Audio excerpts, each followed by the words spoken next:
Hello out there, it's me, Miss Tiana, and welcome to my podcast, Miss Tiana's Little Space Playground. First of all, I just want to give a huge shout out to everyone who are enjoying my podcast and my point of view. I have received a lot of positive feedback from the material that I put out last week from people who are enjoying my YouTube channel, people who are enjoying my podcast. I do appreciate it. I did receive some messages back from people who said that they really did enjoy my podcast when I was talking about messy diapers, and also I received some good compliments from people of color in the community who thanked me for giving them a voice to be heard and being brave enough to speak on topics that are kind of uncomfortable. And to that, I say thank you. I've been around for a while and I am not afraid to share my opinion. I'm a very sweet person, and believe it or not, I'm actually really shy. But if there is something that I am passionate about, I go full force. That's just who I am. I have always been that way. So let's see, what am I going to talk about today? I have all these ideas in my head, and I kind of pick whatever comes to my mind. And I think I am going to talk about caregivers. I talk about caregivers because I'm not a baby or a little, as my littles are, but I do enjoy being little as far as like being in diapers. So I would guess that I am more of a diaper lover, and that's okay. But I do enjoy feeling little. There are times, I like to call it when you go into little space, when the world becomes too big for you. And there are some times and there are some days where the world becomes too big for me as the caregiver. And I relate to being a little sometimes. And my little is just very chill. It's just being on the couch with my favorite blankie, watching Disney, coloring, putting on a cute diaper. And I do have ABDL clothing and putting that on. So let's talk about some caregivers and coping skills and different types of caregivers that are out there, because one caregiver is not the same as the other caregiver. I've been mentoring a mommy, and it's quite interesting mentoring someone who wants to be a mommy and they're actually looking for advice. I think for some people who are caregivers, that sometimes they put too much thought into it and they think way beyond than what it needs to be. And what I mean by that is, because I've experienced it, where you feel like you're not being an adequate caregiver. You feel as if you're not doing it right or that you're doing it wrong. And I just have to say, my friends, that there isn't a wrong way to be a caregiver. The only time I will ever say that a caregiver is doing something wrong is if they're being abusive to their little, and if they're not respecting their little boundaries, and they're not respecting whatever actions that they may deem as red. Now, to me, that is a big no-no. But I don't judge other relationships. But I am very cautious about mentoring people in the lifestyle, letting them know things to look out for a good caregiver, and also some red flags to look out when it comes to caregivers. So me mentoring this mommy, and she's a wonderful, wonderful mommy, and she has such a niche for the ABDL community, and you don't see too many people who come into the lifestyle who like, I really want to try being a mommy. Like, I've been intrigued by this. I really want to do this. Some people who find out about being an ABDL or being a mommy, they kind of like fall into it, or they kind of start off as a DL. But she was just so adamant, like, I really want an adult baby. I really want to experience that type of power play. And she's tried other types of power plays before. And I just say that I try to encourage her a lot, because it can be a scary thing when you are meeting a little and you're trying to figure out what they like and what they don't like. And littles are shy. And I say to people, it's a process, and give it time. Because you never know what the little has gone through before. You could be a mommy who is like, I am so ready, or a caregiver, I am so ready to give my baby girl, my baby boy, my little, the care that they need, and I'm in it 100%.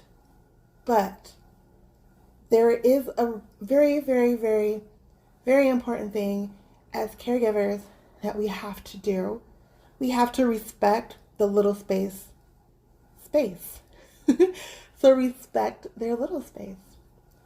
And the only way, as a caregiver, you are going to be able to do that is you will have to listen, and also treat this as a relationship, because the foundation of a caregiver and a little is a relationship. You have to talk. You have to get to know that person. You have to see what kind of traumas they have. You have to see if they had any experiences with any other caregivers and how those relationships worked, because it will all play together in how the dynamic of your relationship happens. I can give an example in my relationship.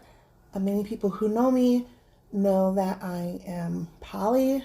I have always loved the idea of having a big family. I am not able to have children, so I had a lot of roles in my life where I was a nanny, a preschool teacher, so it just feels natural for me to be with someone who is a little. I don't find it weird. It's, I just find it that it's just a part of someone's life. And so with my experience with my partner, Melly, as some of you have seen on YouTube or probably even met in person at Capcom, she came to me after a really, really bad breakup. And me and Melanie were friends. In fact, I met Melanie years ago, before she was Melanie. And this was back in like the Yahoo days. And to all of my OG ABDLs out there, you know exactly what I'm talking about. Yahoo, when they had Messenger, they had these little groups. And they had a lot of ABDL groups where you can find people and connect. And Melanie is someone that I connected with. And we met at a Barnes and Noble. That was my spot, y'all. Whenever I would meet a new little or ABDL, I had a few spots where I meet them at. And my number one spot was Barnes and Noble. So I met Melanie at Barnes and Noble, and we were like hitting it off pretty good. And then all of a sudden, Melanie disappeared on me. I was like, where did she go? And she ended up moving to like Washington. I was like, that's so weird.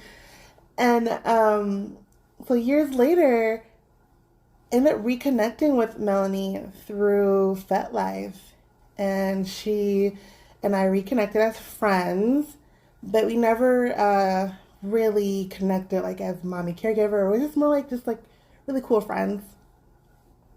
But throughout that process, Melanie ended up finding a mommy, and I was super duper happy for her because I'm like, for one, it's so hard to find a mommy. So I was totally happy that Melanie was able to find someone, and she found herself a mommy, and they were together for at least two years, and this is one of those things like where I thought that her relationship with her mommy was just like perfect. I was like, I just thought that everything was going perfect and everything was going fine, but I had no idea that there were some issues with Melanie and her mommy, and they ended up breaking up very suddenly, and Melanie was not expecting this breakup.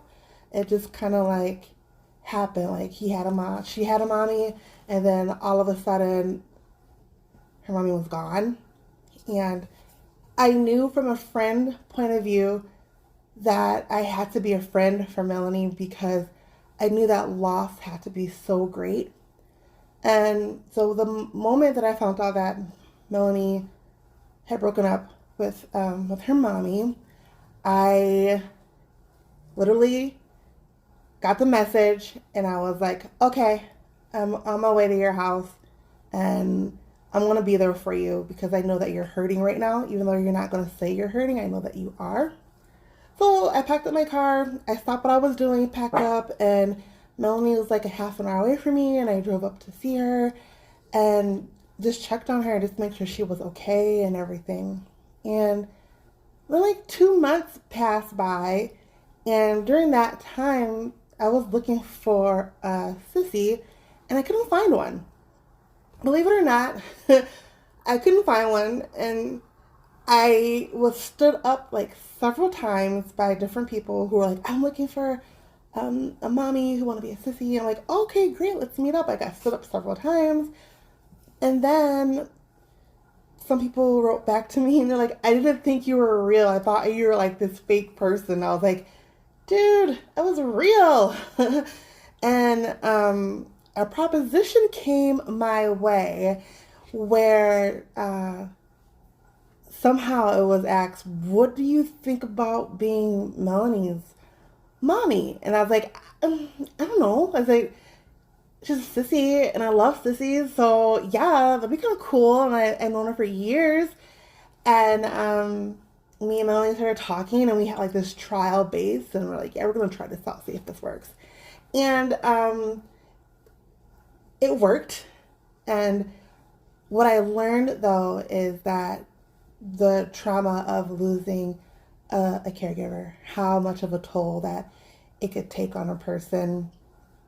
And that's why I say that you have to have communication and you have to talk and you have to respect boundaries. And through talking with Melanie, I found out that there were boundaries that were not being followed, and I also found out that there was also just things that I wouldn't do because it was belittling her as a person.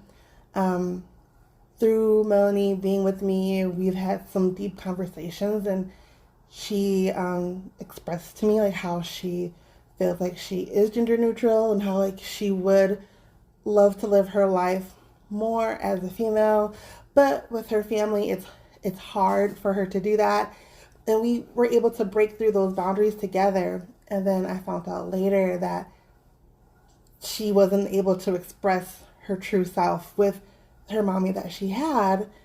And I just feel that when you are in a caregiver little relationship, that there is always room for compromise.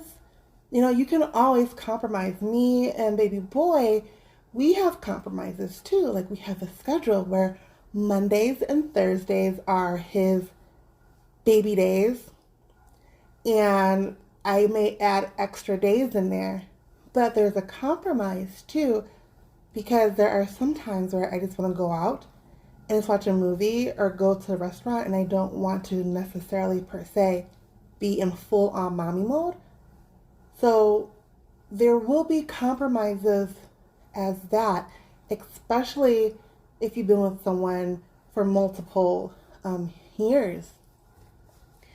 And so that communication is so important, because it will lead you and guide you on how to progress, how to communicate, how to talk, and how to care for your little. So for me, with Melanie, I'm a person where like I go over and beyond to make sure that my littles are okay.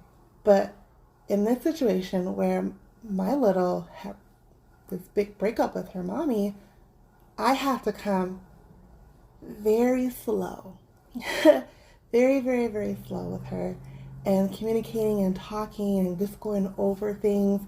And now it's going on 3 years. And so when me and Melanie first got together, it was like in November. And then we had our first Capcom together. And that was like going to be like our true test of if this could work, if we went to Capcom. And we were able to go to Capcom, and it went really, really good.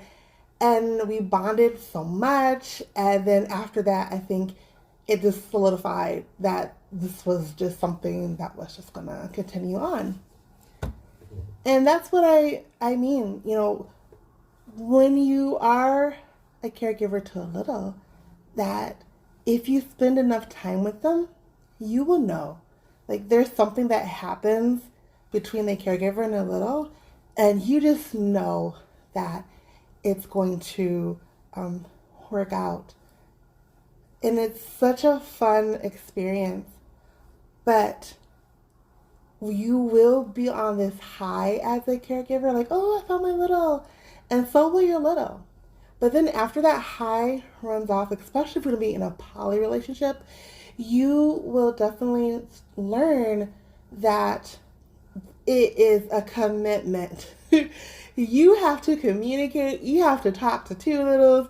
You have to make sure that you're giving like time to each of them. We went on our first vacation, not last year, but the year before last. I took two littles who are mine to Disney World. Crazy mama experience, but it was fun. Disney and Universal Studios. And it was so much fun, but it's also a lot of work, because you can be poly and a caregiver, and you can have two littles who are like the exact opposite. Baby boy has like a lot of energy. He's like, go, go, go, go, go. And baby Melanie, she's more like, she likes to go, go, go, but she definitely loves her, let's just chill on the couch and like relax and like just like cuddle and be in little space. So, you know, being a caregiver and being poly, having two littles, you definitely have to communicate. And I do know of several other caregivers in some littles who are in poly relationships. And it can be tough. It can be hard.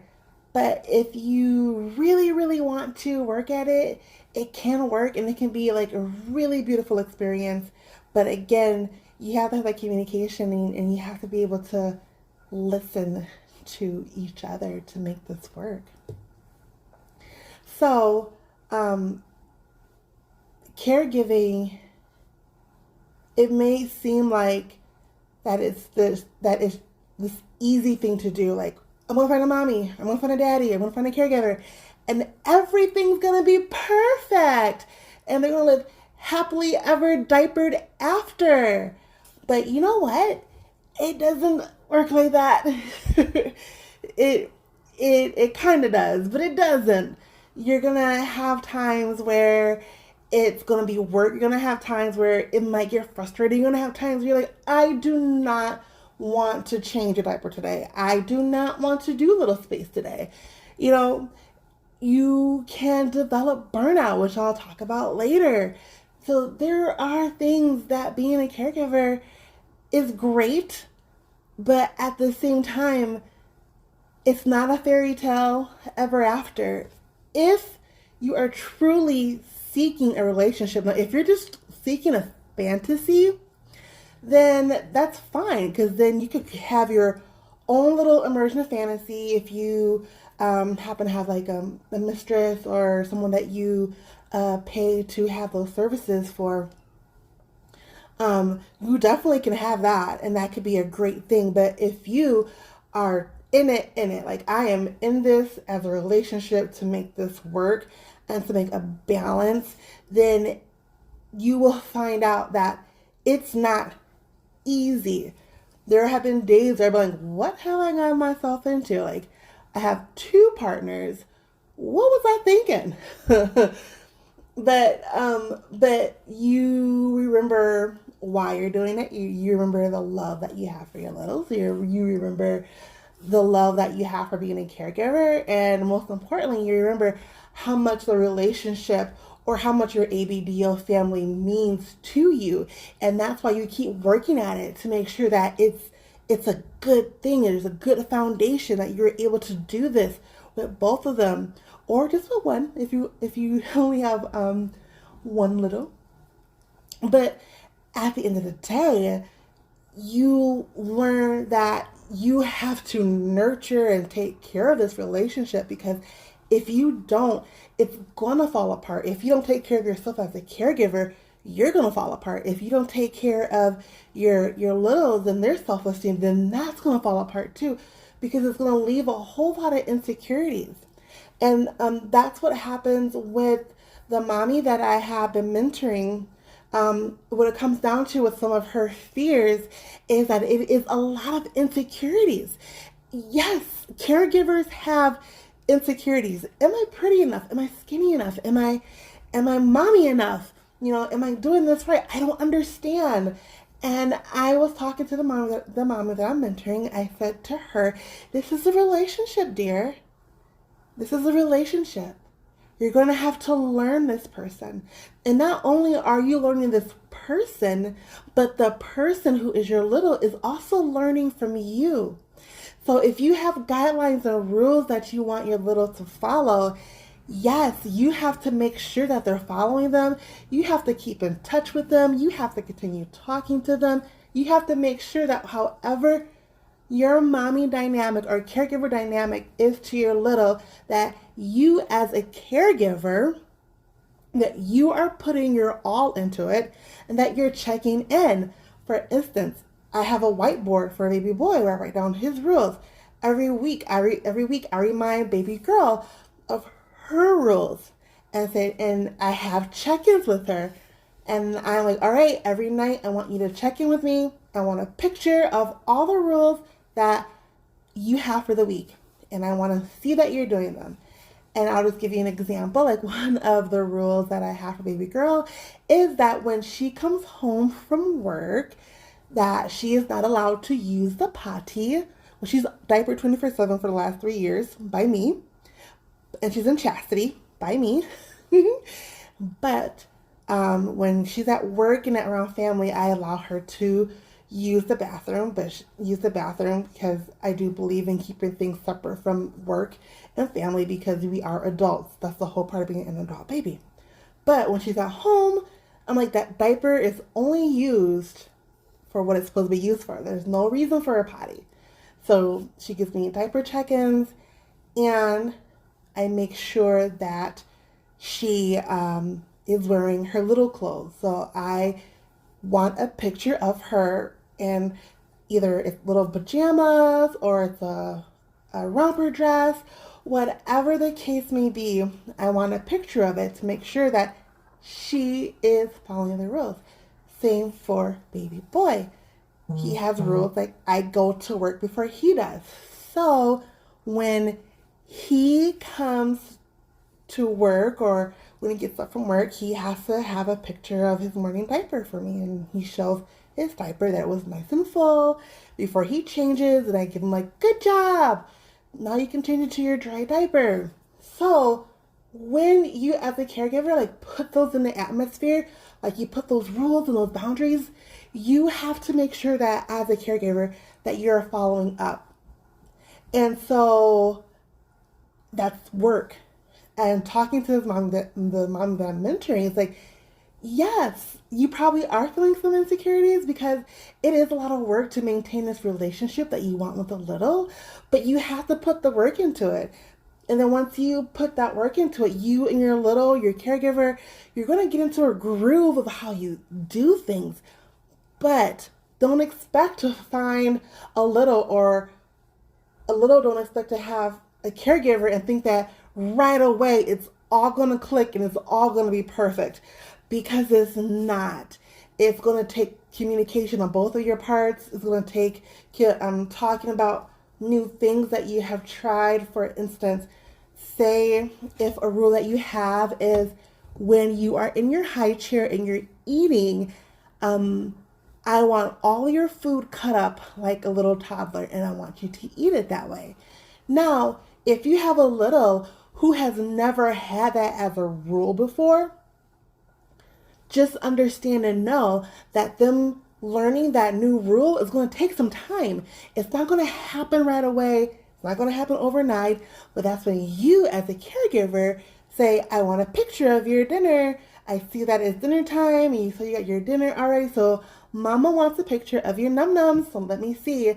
They take a picture of their num-nums, and you're like, oh, it's not cut up.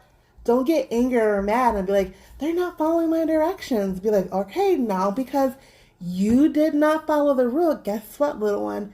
You're going to have to go to bed a half an hour early. Then you reinforce the rules and the boundaries that you want to create with your little. And if you are a new caregiver, that might take some time. That might take some training, but it doesn't mean that you're less of a mommy. It doesn't mean that you're doing it wrong. And necessarily, it doesn't mean that your little is doing it wrong either. It's just that you are in this awkward dance of getting to know each other to establish those things. And when I do mentor mommies or littles, I say, just give it time. Communicate. And it's okay. Take them to parties. Let them meet other mommies. Let them meet other caregivers and see how it flows, because it's definitely a process within this life that we consider to be the whole spectrum of the ABDL. And let me tell you, there is a wide spectrum. I believe the world is spectrum. On a spectrum. Blue isn't always blue. There's so many different shades of blue. There's so many different shades of red. There's so many different shades of pink. This is why when it comes to the ABDL lifestyle, whether you be a caregiver or whether you be an ABDL, that there is so many ways to live this life that one way isn't right. And that's one of the things I tell mommies and littles. There is no right or wrong way. You just form who you are. And then you learn your little, and you learn yourself, and you develop that world around you, and it becomes something beautiful. Being an ABDL, we're taught that it's wrong if you want to be a caregiver or if you want to be a little. And the thing that people who don't understand this miss, they miss the fact that it is a relationship between the caregiver and the little. And it's probably more work than some vanilla relationships, because you are absolutely learning something new about someone and you're trying to foster that care into that person and vice versa. So don't feel like you're doing it wrong. If you're new to being a caregiver, if you're new to being a little, it takes time and it's okay. And there's nothing wrong with if you're feeling insecure a little bit, but just know that as each day goes on, as you get to know your little, that it does get better. So to all of my lovelies out there and to all of my friends who listen to my podcast, I want to say thank you for listening. And if you see me on YouTube, Miss Tiana's Little Space Playground, if you like my content, please press like and subscribe. You guys are amazing. Mwah, mwah, mwah, mwah, for all of you who have listened today. Remember, it's okay to be you. You are beautiful, and there is nothing wrong with being an ABDL. Everyone out there, have a great day. Bye.